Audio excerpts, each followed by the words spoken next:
आप सभी को फन एंड रिलीजियस चैनल की तरफ से प्यार भरा नमस्कार। आइए सुनते हैं आज का प्रसंग।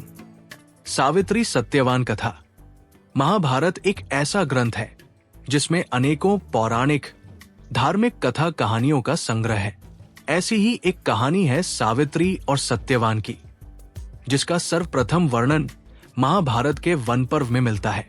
जब वन में गए युधिष्ठिर मार्कंडेय मुनि से पूछते हैं कि क्या कोई अन्य नारी भी द्रौपदी की जैसे पतिव्रता हुई है, जो पैदा तो राजकुल में हुई है पर पतिव्रत धर्म निभाने के लिए जंगल जंगल भटक रही है। तब मार्कंडेय मुनि युधिष्ठिर को कहते हैं कि पहले भी सावित्री नाम की एक नारी इससे भी कठिन पतिव्रत धर्म का पालन कर चुकी है। और मुनि युधिष्ठिर को ये कथा सुनाते हैं।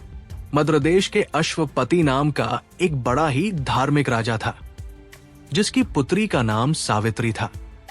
सावित्री जब विवाह योग्य हो गई, तब महाराज उसके विवाह के लिए बहुत चिंतित थे।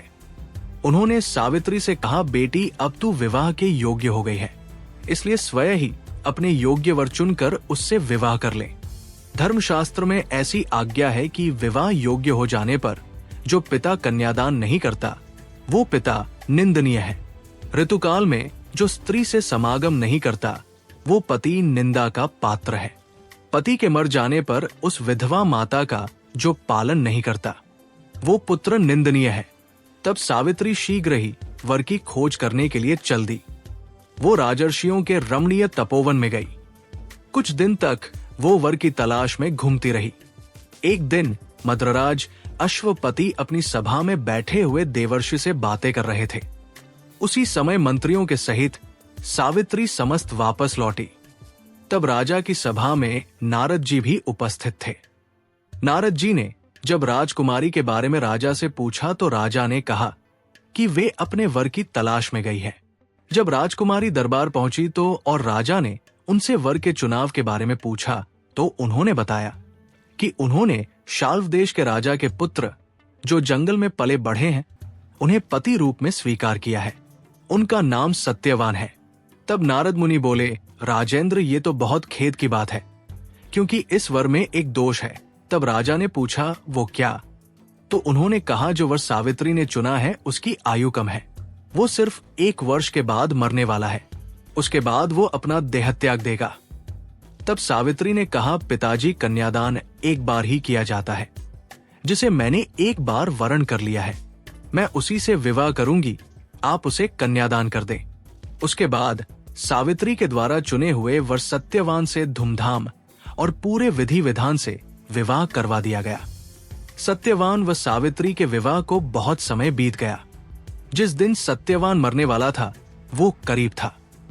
सावित्री एक एक दिन गिनती रहती थी। उसके दिल में नारद जी का वचन सदा ही बना रहता था। जब उसने देखा कि अब इन्हें चौथे दिन मरना है, उसने 3 दिन व्रत धारण किया। जब सत्यवान जंगल में लकड़ी काटने गया तो सावित्री ने उससे कहा कि मैं भी साथ चलूंगी। तब सत्यवान ने सावित्री से कहा, तुम व्रत के कारण कमजोर हो रही हो। जंगल का रास्ता बहुत कठिन और परेशानियों भरा है, इसलिए आप यही रहें। लेकिन सावित्री नहीं मानी। उसने जिद पकड़ ली और सत्यवान के साथ जंगल की ओर चल दी। सत्यवान जब लकड़ी काटने लगा तो अचानक उसकी तबीयत बिगड़ने लगी। वो सावित्री से बोला, मैं स्वस्थ महसूस नहीं कर रहा हूं। सावित्री, मुझ में यहां बैठने की भी हिम्मत नहीं है। तब सावित्री ने सत्यवान का सिर अपनी गोद में रख लिया। फिर वो नारद जी की बात याद करके दिन व समय का विचार करने लगी। इतने में ही उसे वहां एक बहुत भयानक पुरुष दिखाई दिया, जिसके हाथ में पाश था। वे यमराज थे। उन्होंने सावित्री से कहा, तू पतिव्रता स्त्री है, इसलिए मैं तुझसे संभाषण कर लूंगा। सावित्री ने कहा, आप कौन हैं? तब यमराज ने कहा, मैं यमराज हूं। इसके बाद यमराज सत्यवान के शरीर में से प्राण निकालकर उसे पाश में बांधकर दक्षिण दिशा की ओर चल दिए। सावित्री बोली, मेरे पतिदेव को जहां भी ले जाया जाएगा, मैं भी वहां जाऊंगी। तब यमराज ने उसे समझाते हुए कहा, मैं उसके प्राण नहीं लौटा सकता, तू मनचाहा वर मांग ले। तब सावित्री ने वर में अपने श्वसुर के आंखें मांग ली। यमराज ने कहा, तथास्तु, लेकिन वो फिर उनके पीछे चलने लगी। तब यमराज ने उसे फिर समझाया और वर मांगने को कहा। उसने दूसरा वर मांगा कि मेरे श्वसुर को उनका राज्य वापस मिल जाए।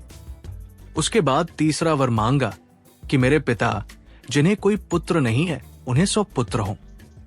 यमराज ने फिर कहा, सावित्री तुम वापस लौट जाओ, चाहो तो मुझसे कोई और वर मांग लो। तब सावित्री ने कहा, मुझे सत्यवान से 100 यशस्वी पुत्र हों। यमराज ने कहा, तथास्तु। यमराज फिर सत्यवान के प्राणों को अपने पाश में जकड़े आगे बढ़ने लगे।